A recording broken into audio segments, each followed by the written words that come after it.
Assalamualaikum warahmatullahi wabarakatuh. Perkenalkan, nama saya Ilhami Madudin Izhar dengan NIM 2210417828 dari kelas F. Nah, kali ini saya akan menjabarkan tentang manajemen pemasaran. Oke, apa itu manajemen pemasaran? Dari pemasaran itu sendiri. Jadi para ahli ini memberikan bermacam-macam definisi tentang pemasaran.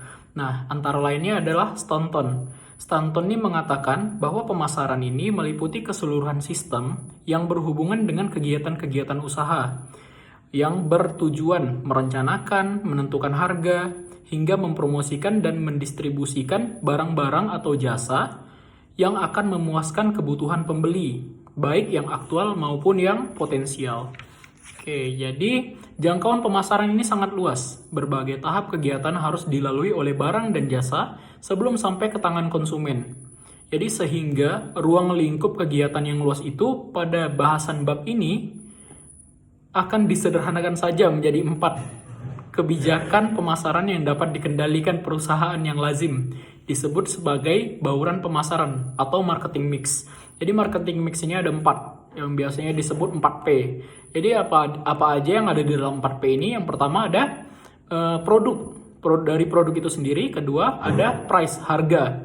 Jadi yang ketiga ada distribusi, dan yang terakhir ada promosi. Nah, jadi yang kita bahas yang pertama adalah produk. Produk ini adalah suatu yang dapat ditawarkan ke pasar untuk mendapatkan perhatian, untuk dibeli, digunakan atau dikonsumsi sebagai pemenuh keinginan atau kebutuhan. Nah, jadi yang termasuk dalam produk selain berbentuk fisik adalah jasa atau layanan. Produk dapat dibeda-bedakan atau diklasifikasikan menjadi beberapa macam.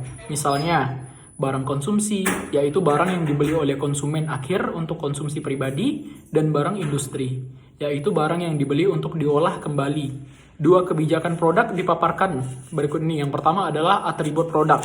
Lalu yang kedua ini merek. Yang ketiga kemasan. Lalu yang terakhir ini adalah label. Lalu yang berikutnya adalah daur hidup produk. Nah, yang berikutnya adalah tentang kebijakan harga. Dari harga adalah sejumlah nilai yang ditukarkan konsumen dengan manfaat yang didapat dari memiliki atau menggunakan produk atau jasa yang nilainya ditetapkan oleh pembeli dan penjual melalui tawar-menawar atau ditetapkan oleh penjual untuk satu harga yang sama terhadap semua pembeli. Oke, yang berikutnya ini adalah kebijakan distribusi. Nah, jadi untuk kebijakan distribusi ini sebagian besar produsen menggunakan perantara pemasaran untuk memasarkan produknya dengan cara membangun suatu saluran distribusi, yaitu sekelompok organisasi yang saling tergantung dalam keterlibatan mereka pada proses yang memungkinkan suatu produk atau jasa tersedia bagi pengguna atau konsumsi oleh konsumen atau pengguna industrial. Nah, jadi saluran distribusi ini membentuk tingkatan saluran untuk menentukan panjangnya saluran distribusi. Nah, jadi itu dari distribusi tersebut. Lalu yang berikutnya adalah kebijakan promosi.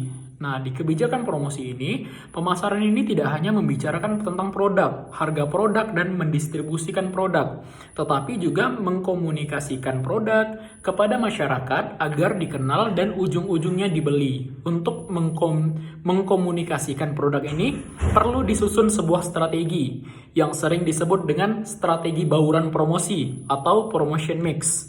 Nah, jadi promotion mix ini terdiri atas 4 komponen utama. Jadi ada 4 nih. Yang pertama yaitu periklanan, yang kedua adalah promosi penjualan, yang ketiga adalah hubungan masyarakat, dan yang terakhir adalah penjualan perorangan.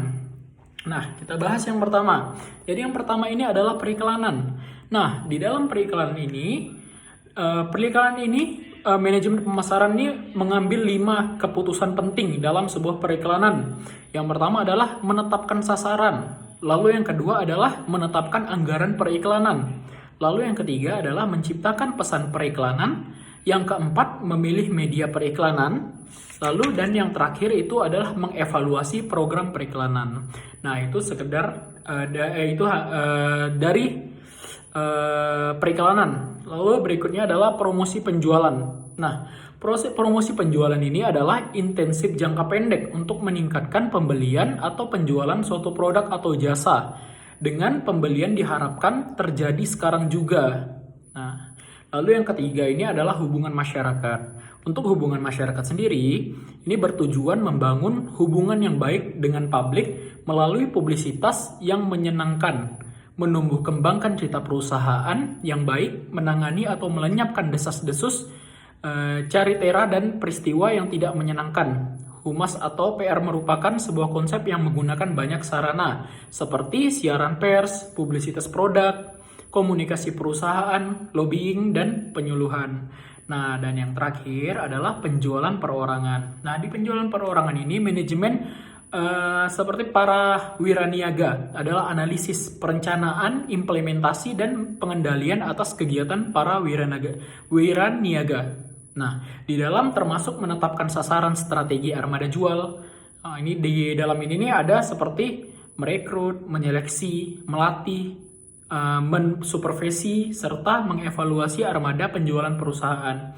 Nah, jadi untuk sekian untuk penjelasan saya tentang manajemen pemasaran. Lebih dan kurangnya mohon maaf.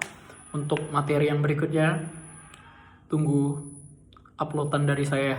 Jangan lupa subscribe, like, dan komen. Terima kasih. Assalamualaikum warahmatullahi wabarakatuh.